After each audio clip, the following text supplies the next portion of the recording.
Hey everyone, welcome to the newest episode of Games I Speak. I'm Gio. And I'm Josie. Mike. Today we have a new guest, Mike. So Mike, just say something real quick about yourself. I guess probably was a pretty avid gamer growing up, and then I kind of took a break a little bit after college, and then I came back like as a gamer probably like I don't know within the last 2 years, like because of Spider-Man being on Yeah, PS4, and just really wanted to get back into yeah, that. and you're really big into like the tabletop type games like Dungeons and Dragons and stuff like that, right? Yeah. Mostly it's D&D, but I also play a little bit of Fate Core, which is kind of a much looser game system. Okay, cool. So today we have a lot of news, a lot of gaming stuff came out this week. So we're gonna kick it off with something that I talked about last week. Josie wasn't here last week, but he's here this week, and I wanted to cover The Last of Us 2. So Josie, you beat the game, correct?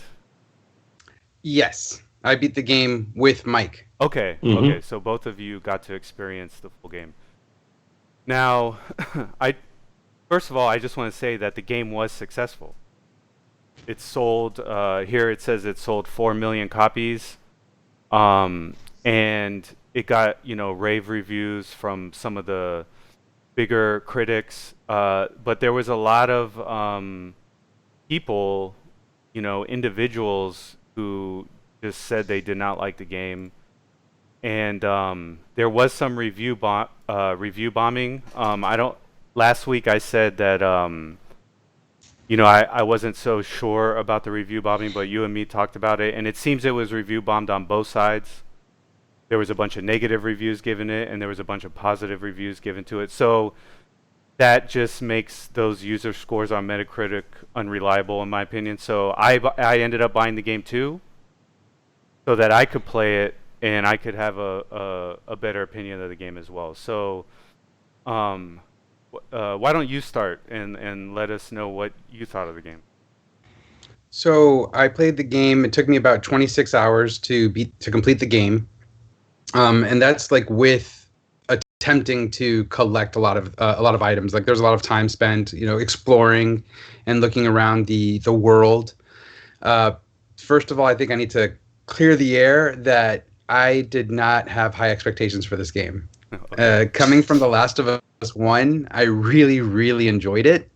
I thought it was fantastic, in spite of what I felt to be a clunky gameplay. Hmm. But the story and the characters were just so incredibly well done that, like, it's one of my favorite games. Yes. Yeah. And so the ending of that game, I just didn't see any need to continue it. And even Naughty Dog back in the day, when the game had gotten critical acclaim, a lot of conversation was like, "Well, is there going to be a sequel?" And they're like, "No, we don't need to revisit this. It ended so well." And they actually, one of their developers actually said recently that they didn't even. I mean, they were struggling with it, making it anyways, because a lot of them felt that way. That so Yeah. So I mean, in that regard, I would have to agree. So, so I was already coming into the game guarded, yes, to say the least. I was reluctant, and I didn't think that it was necessary. yeah. After playing the game, I don't think you want to give a full review, and I don't think you want to do spoilers. No, no, no, But no, after not right the game, now. I can pardon? No, not right now. There's too many Yeah, people I, still I playing can the I game. can conclude, in my own opinion, Yeah, that the game didn't need to exist. yeah, So in that regard, like if I weren't myself, like someone like me talked to me before I even purchased the game and was like, "No, you don't need to play it," I wouldn't even buy it. That's how I feel about the game. yes. And I saw similar sentiments from people who were like, "Why did I even play this game?" Like, now, Well, I wanted to give it a fair shake. yes, I yeah, wanted to give it a chance. yeah, Naughty Dog has been known to do some great things. Um, and I enjoy the Uncharted series for the most part. Actually, for not actually, it's more like 2 out of 4. Yeah. But still, yeah. I mean, how about you, Mike? What do you think? I would say I'm probably a bigger fan of Naughty Dog. I'm not as heavily as critical in regards to the games that they put out. I've enjoyed, by and large, most of the Uncharted series. I actually haven't played the Lost Legends yet, or Legacy. Lost Legacy. Yeah, I haven't played that yet. But I enjoyed all of the games. Like I definitely like some of the Uncharted's more, but yeah, in general, I like the Uncharted games. Last of Us, I love the story and the characters, much like Josie does, but the major issue, I guess, for me was like gameplay again. It's just that it kind of holds itself as like kind of a horror game where you kind of have to stealth around to avoid things. But like I feel like it really rewards people who just like go cowboy in that game instead. And I don't know if that's just because of the way that it's set up or whatever, but and far more geared to stealth than I am to cowboying up, and I feel like I'm punished for trying to play the game the way it's supposed to be played.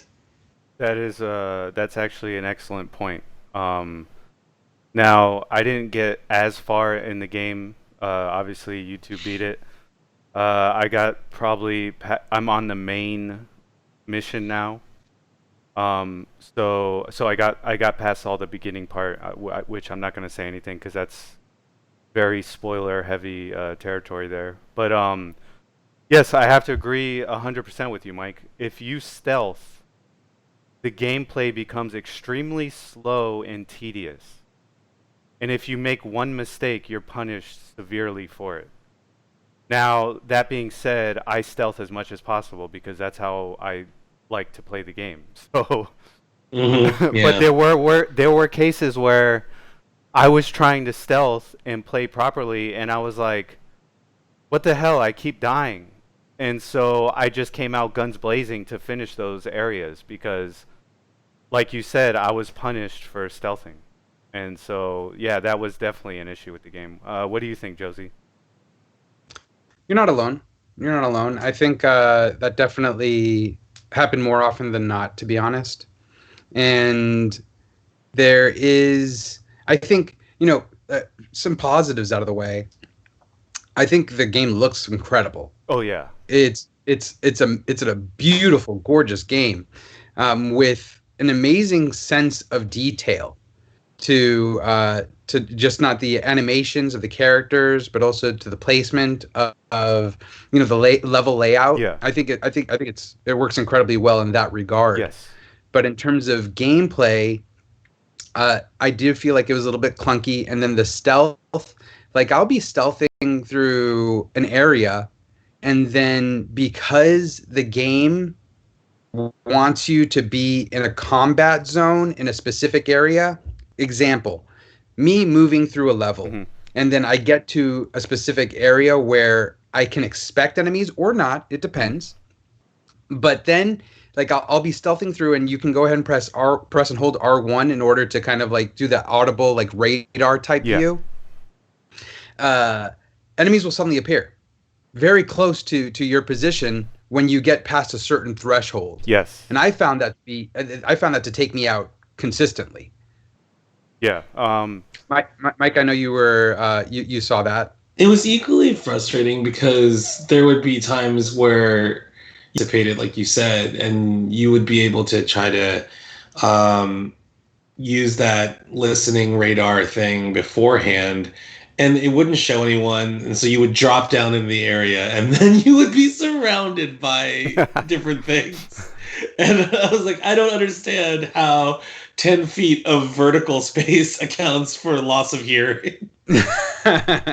Yeah, and that happens often, unfortunately. And then like there was some weird removals, like before in the first Last of Us. So just so you know, I played the first Last of Us first, a week before The Last of Us 2 came out. Yes. And then the Left Behind DLC, we played it before The Last of Us 2 actually arrived. And in the first Last of Us, you're able to go ahead and pick up a brick or a glass bottle, and then you can switch between the two if you find another brick or bottle. In this one, you don't. You actually have to throw that brick or bottle away. You're only allowed to have one. Stealthily. Yeah. Pardon?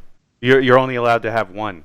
You've always been limited to one, but at the same time, you were always able to swap them out easily. Like you could just hit triangle and you would drop the bottle for the brick or whatever. Here, you have to get rid of the actual thing. You have to like throw it. And if you're in a stealth mode, you can't really just throw a bottle on the ground to pick up a brick because it's more useful to you. It just seemed nonsensical to do that. And then in terms of skill trees, in the previous game, you were able to pick and choose what skills you wanted to unlock with supplements that you acquire throughout the game. In this one, they actually have specific skill trees, or I like to say skill lines. And unfortunately, they have prerequisites to specific unlockable skills that you may want over another skill that you're forced to unlock, wasting precious supplements. So I actually felt like the skills, how they expanded them was kind of cool, but how they narrowed down the focus so that you were required to unlock certain skills before you unlock the ones that you actually do want. Yeah. A weird change from the previous game. Yeah, and like a good example of what you're talking about is like Final Fantasy VII Remake, where you open up the skill thing, and it's like you can just pick and choose what you want, which was awesome. Yeah, so yeah, I totally get what you're saying. Now, what did you all think of the crafting system?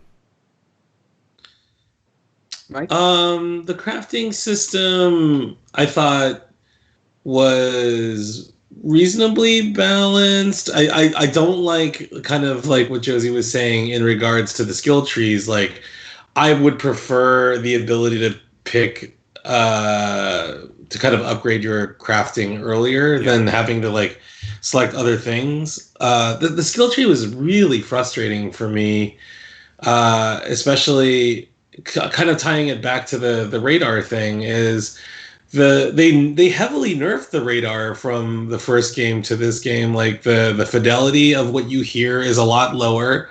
And I kept telling Josie throughout the gameplay, I was like, well, probably it'll get clearer as we like use up the skill tree for it. And it doesn't, which is even more frustrating.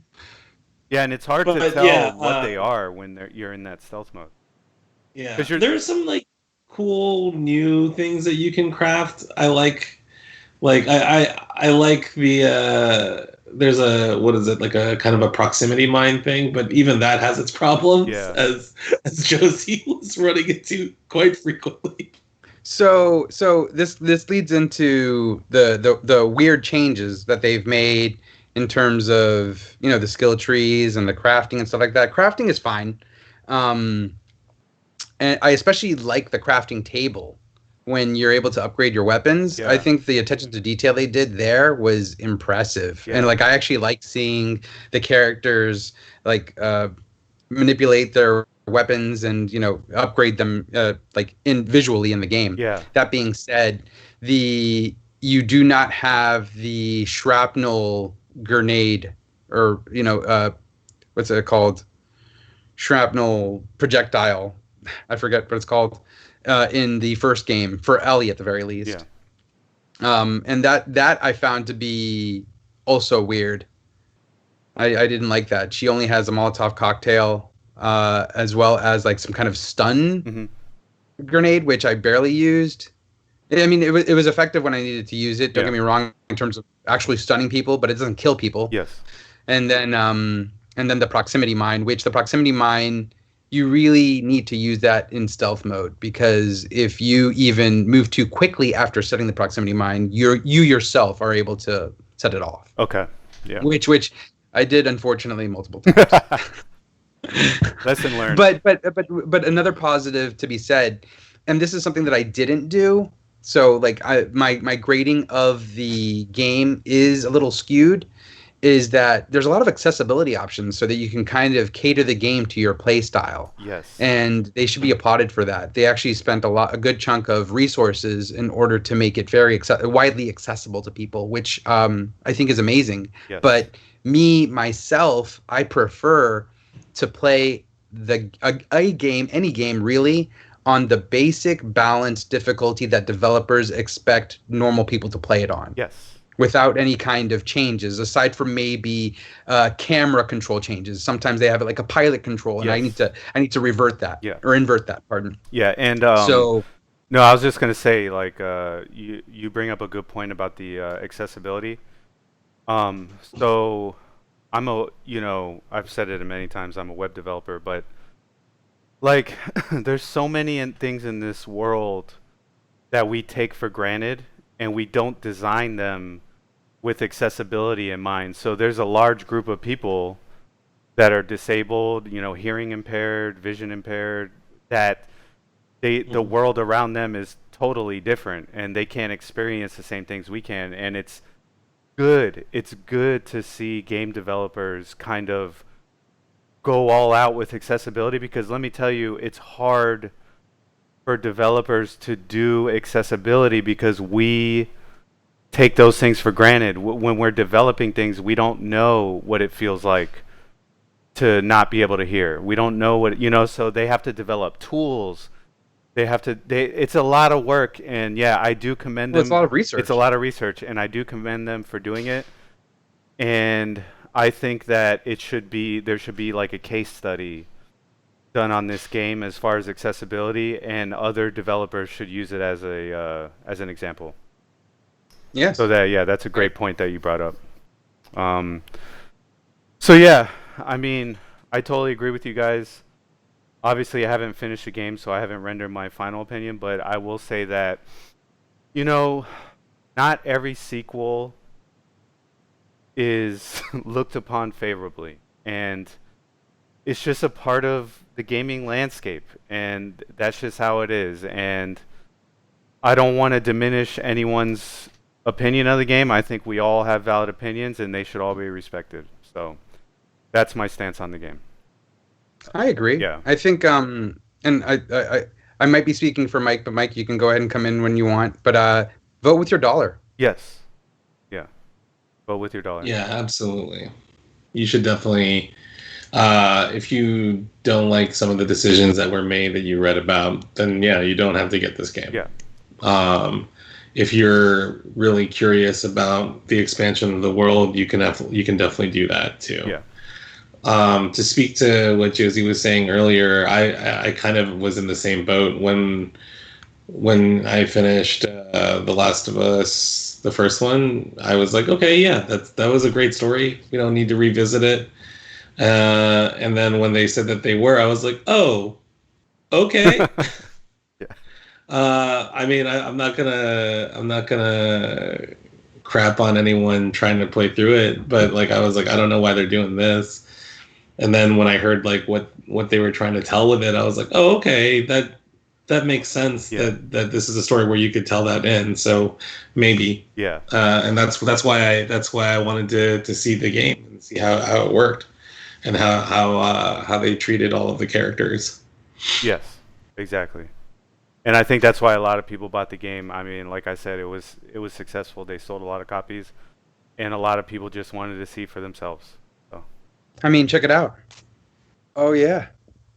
Oh yeah. I put my money where my mouth is. That's a giant box, my friend. It doesn't even fit in the entire frame. It doesn't even fit the screen. All right. Well, with all that being said, I think we did a good job of covering that. So let's move on. So next up, there was some major news for Cyberpunk 2077. Now, last week I covered that the game was delayed, but I also agreed with it. A game of this scope, I think, needs to be done as close to perfection as possible. So obviously they said they had a lot of issues they had to work out, which is fine. They let us know, and they're working on it now. So I'm just gonna play a little about this, but yeah. What did you all think about? What do you all think about this game? I mean, are you excited about this game? I mean, I'm incredibly excited. I cannot wait for this game. This is one of my more anticipated games of 2020 as well. Of So, 2077. and honestly, it looks incredible, and the amount of again detail in the world. And I'd have to say, and this is not to bring down The Last of Us, but unlike The Last of Us, it has a lot of moving parts, not Yeah, just in terms of the world itself, but in terms of player choice. You do what your choices, what your choices are directly affect how the narrative progresses and how you interact with the world. yeah, yeah, and So, it's a world that looks insane. I mean, like you're looking at this world and you're like, what is this? Like, why is the world like this? And I just want to see like how it got to this point, you know? yes, no, I'm excited to get into this world and Uh, see what happens. Hopefully I'll have the time because it looks like it's gonna take like 1,000 hours. Like what the hell? There's so much to. Yeah. I feel like that for me, that's the most intimidating part of it. Like I said, I'm only just getting back into gaming, and like in the time that I had left gaming, like this idea of a game that you spend something like upwards of like 200-300 hours on has come in, and I'm just like, I personally don't know if I have the time to do that. I would love to be in this world. Josie and I were talking very recently about like how we were both starved for something in the cyberpunk genre, Yeah. and the storytelling and the world building that takes place in this is just like that's hitting all of the buttons that I normally love in a game. But Hmm. then like just the sheer open worldedness of it all, I'm just Yeah. like, I don't know if I could do like all of the different little things. But at the same time, I spent like, I don't know, probably a good 45 minutes picking up backpacks in Spider-Man, so maybe I can. I don't know. Yeah. Yeah, I think it all comes down to the engagement of the world and how welcoming it is to you. Like if you adapt to the world quickly and you engage with the world, especially emotionally, then I Mhm. feel like you can get sucked into any game, any genre pretty intense. Cuz I mean, on paper, I should not like the Dark Souls games at all. But I love them. So yeah, yeah, 2077, that's looking good. We're all looking forward to that. So next up, some new details were released for Ghost of Tsushima. Mastering the katana. Now, Josie, you sent me a video of some sword experts critiquing the swordplay in the game. Yes. Can you give us like a brief recap of what you saw, as far as that is? So I may be doing this completely incorrectly because I apologize because I haven't seen it since like a week or so ago, and I may be getting the terminology incorrect. But I believe that the time period that this game is taking place in is before the Edo time period, and the sword masters that were talking about the game were saying that the gameplay is more akin to the Edo style of combat. So already it's historically inaccurate, and you shouldn't get the game. um, I'm kidding. I'm kidding. Break But it the down. reason being is that in the previous time period before the Edo time period, I don't know what the exact term is. Uh, the sword fighting was less, uh, I guess, flashy, less cinematic, and the Edo sword fighting was a little bit more okay, so. okay, So that I think was just boiling it down. It's an yeah. oversimplification, but maybe we can link to the actual video so that people can see it. Yeah, I can put it in the But comment sec or the description of this. yes, yes, but overall, they were saying that a lot of attention to detail was put into the actual sword fighting Mhm. style and how the combat is carried out. Not only as a samurai, because in this game you can choose to go through two paths. I believe either samurai or ghost, and ghost is like the ninja Mhm. path. And so like ninjas need to be brutal and quick, Yes. and samurai a little bit less. They need to be brutal, of course, but a little bit less so in terms of like a little bit more technical in terms of their fighting. Yeah, yeah. Samurais, they have that line of defense, and it's like Yes, you do not cross this line, and I push the line back. It's very linear in their fighting style. Um, and there's a like, concept of honor or bushido yes. that I think was different in the Edo period versus the period before. Okay. So I think that's something else to take into account that I think they touch upon in the Yeah. video. So the main criticism I saw in the video, they, it's, and I get it. So they were showing animations where like a sword strike would come at this angle, but then you would see the Yes. particle effects like up here for blocking it, and the swords would not meet. But that is a technical issue. It's very hard to link up animations on something as granular as a swinging of a sword. You would almost need. Sekiro did it. Sekiro did it in an amazing way, I might add. Yeah. But I'm just saying it's not easy. So Maybe it's due to the fact that this game is 30 FPS. okay. Like maybe it's because of the technical limitations, and a PS5 version will be superior. Yeah, yeah, But this is just me spitballing. yeah, yeah. Well, either way, the game looks great, and even yes. the experts said that they're probably going to get the game as well. So, I just think that trying to be like super accurate to like a time period and a fighting style is very difficult. But from what I see, they're doing a pretty good job of it. So, um, I'm excited. I already pre-ordered it. I'm getting it day yeah, one. yeah. So next up, this is not like related to a specific game, but basically, Microsoft shut down Mixer, the streaming service, and they're gonna actually partner with Facebook Gaming instead. So a lot of the like Ninja, and like he was one of the big celebrities that went to Mixer. He is now like open contract, and so yeah, So for people, I just want to make sure for people that don't know, Mixer was a streaming platform, a video game streaming platform, a la Twitch. yeah, it was a competitor to Twitch. Exactly, and Twitch is owned by Amazon.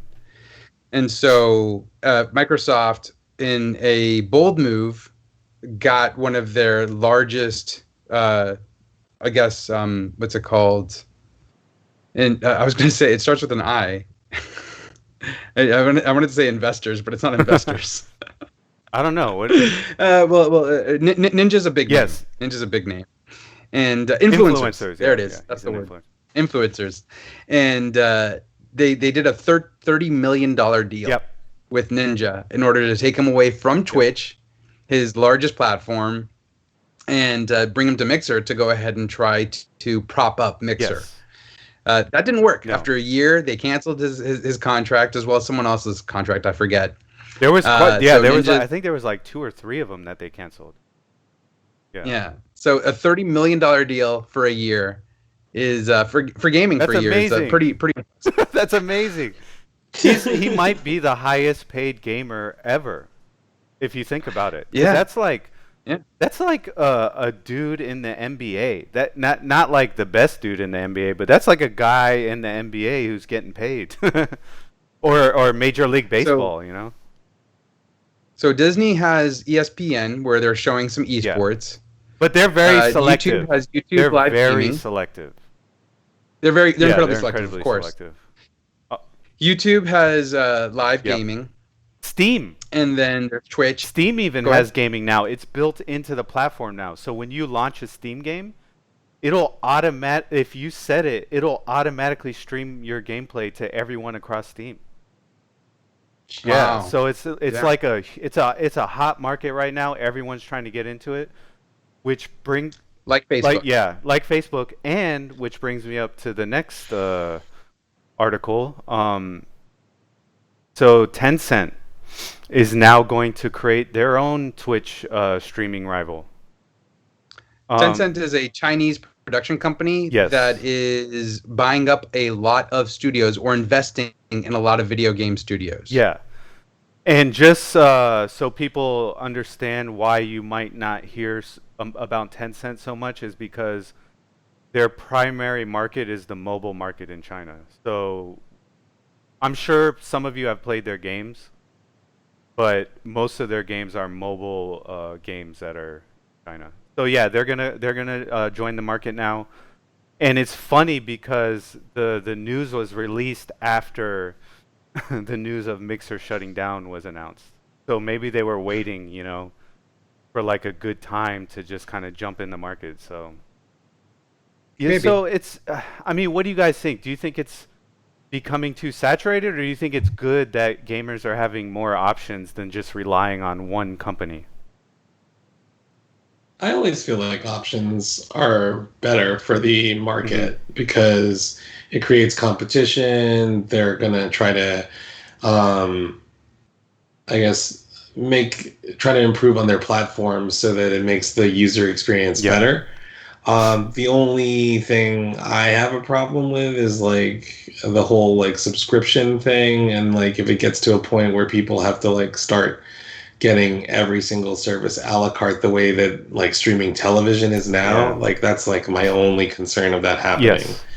Like if people are like really into watching specific streamers and then the only way that they can get at it is get behind like some kind of paywall, that's when it's going to get really frustrating, I think, as someone who watches a lot of streaming gaming. Yeah, no, and I think you're incredibly right on that. And people are getting nickel and dime to death these days. I mean, it's hard to get what you want without just like having like five different subscriptions to all these services. People just don't have the money for it.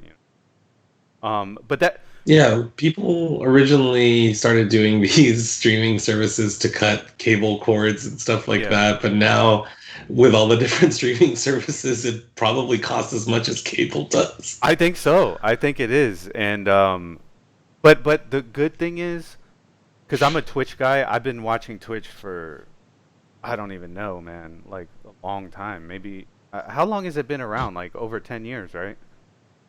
I think so. At this Yeah. point, it's got to Yeah, I've be. been watching Twitch for almost like 10 years. So, and I think I started watching Ninja back in 2012 or 2013 when he was like when there was like a couple hundred people watching him.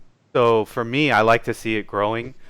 And I like that, like you said, that gamers have more options because, you know, if you're beholden to one company, they can kind of get away with more. But if there's more competition, the streamers are more secure in their position. So I like to see that.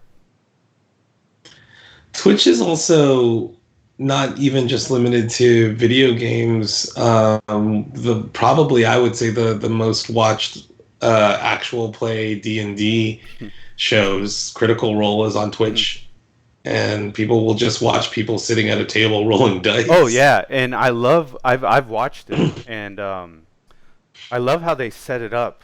They do all these different camera angles, and you can Yeah, I like it. It's like it's it's really yeah. impressive. Their setup is You know what it incredible. reminds me of?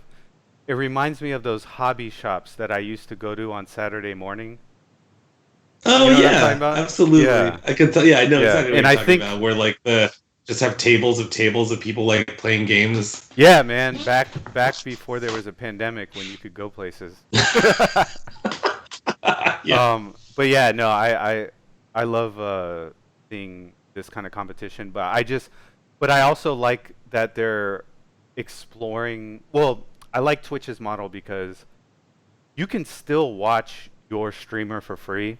Like I watch a lot of my streamers for free, and then I use my Twitch Prime sub to sub to the ones that I really like. So all right. Next up, um, so this was big news this week. Uh, a but so Min Min. I don't know. Do any of you guys play the ARMS series? Um, just for reference, yeah, Min Min is a character from the ARM series, and he was recently revealed as the newest Smash Brother character. Yeah, I've never played Arms. Okay, Josie. Yeah, I negative. Okay. Um, so what I thought was interesting about this character is that his the gameplay reminds me of Dalsum from Street Fighter. I can I see mean, that. you could definitely see why that would be the Yeah. case. Or maybe Arms is Dulcim. I It's actually like totally Dulcim the fighting forgot. game. I totally forgot about Arms as a game, and the gimmick was that it was kind of like first persony, wasn't it? No, it's third person over the shoulder, but the thing Over the is that shoulder, yeah, it's that's all what I motion mean. controls. Yeah, so to move him from that type of game to your traditional like third person view fighter is kind of interesting to me. Like it kind of takes the entire gimmick of Arms away, but like I mean at this point you've had enough time to build up a fan base for the character, so that's still cool. Yeah, no, I think it's a decent choice. But I was kind of hoping that they would give us another Fire Emblem character. Because I feel like Fire Emblem isn't represented enough in Smash. Yeah. Um, Well, actually, to be honest, one character that I do hope makes an appearance is Paper Mario. yeah, that actually would be sick. Do you know what would be sick? Is if he had like a dodge mechanic where he just turned sideways and then and then everything would just fly by him. That would actually be pretty cool. Yeah, exactly. Exactly. So next up, this is actually pretty cool news. They just revealed a Crash Bandicoot 4 game. So let's see this. Crash is moving forward 2020 with a brand new game that's built with the ground up. Um, and it's called Crash Bandicoot 4. It's about time. Um, so this is a game that is kind of lost to the newer generation, I feel. Who's developing it? Let me see if I can. Because I doubt it's Naughty Dog. uh, It's like Naughty Dog's follow-up to Last of Us Part 2 is Crash Bandicoot 4. yeah. Let's see. This one is also about cycles of violence. A darker Crash for a darker time. Well, the news was on Activision Blizzard, so I think it's Activision. Hmm. Activision's publishing Yeah. it, but who's developing? Oh, I can't find it in here.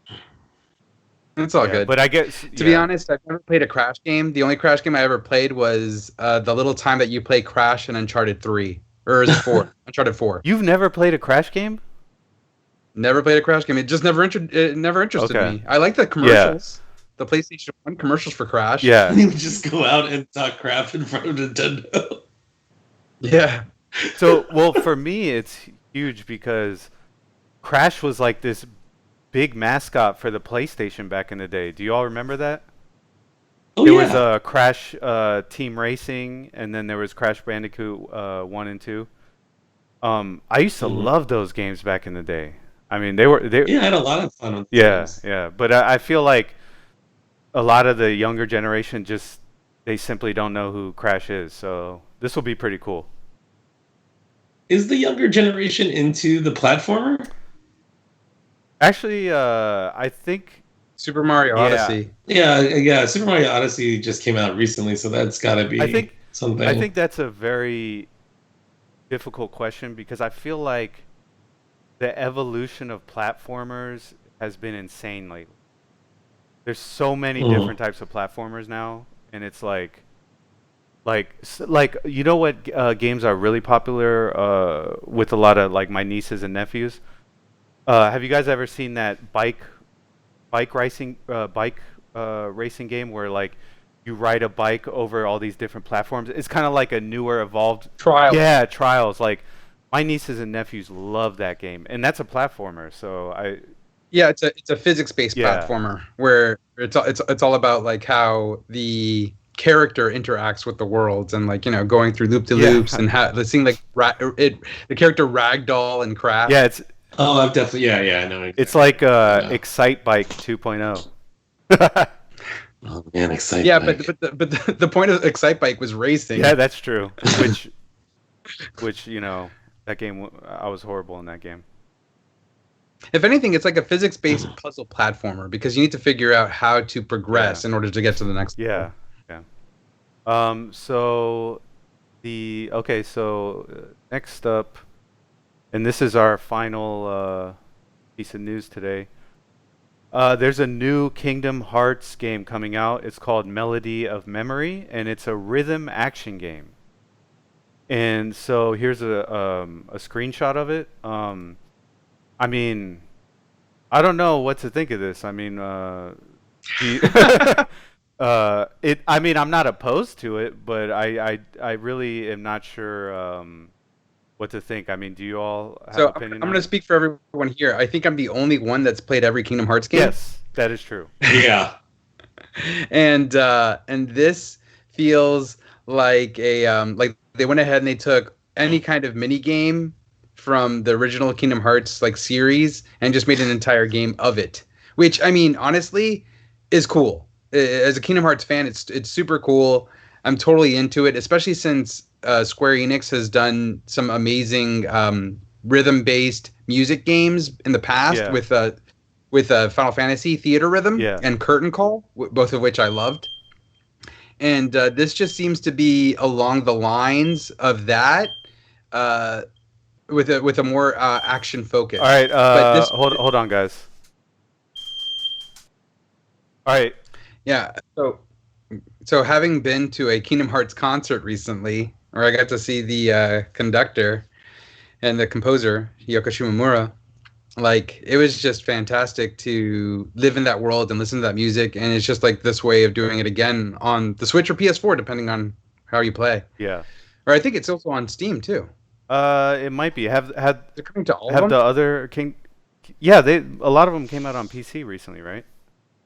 Yeah. Yeah. I mean they recently just came out on the Xbox finally. Yes. Yeah, that's true. Because Kingdom Hearts 3 came on the Xbox first before any of the previous ones Yeah. did. And then after a year or so they finally brought out all of Yeah, them. definitely. I just hope it adds to the already complex canon of the game. Knowing if Tetsuya Nomura's directing, then yes. This will be a thoughtful game. Yeah, I wonder what kind of like drama they can put in an action rhythm game. Well, Sora in the actual video, it looks like it takes place around the Kingdom Hearts 1 time frame. Okay. So it's a younger Sora. Yeah, I like how they had those like dramatic backdrops in the background while you're flying through the sky. It reminds me of like those like cheesy music videos from like the 90s. Yeah. But no, like Kingdom Hearts, I love Yeah. Kingdom Hearts, so I'm excited. So do you think I'll you're gonna be get getting it? this day one. Oh, Okay. definitely. Okay, cool.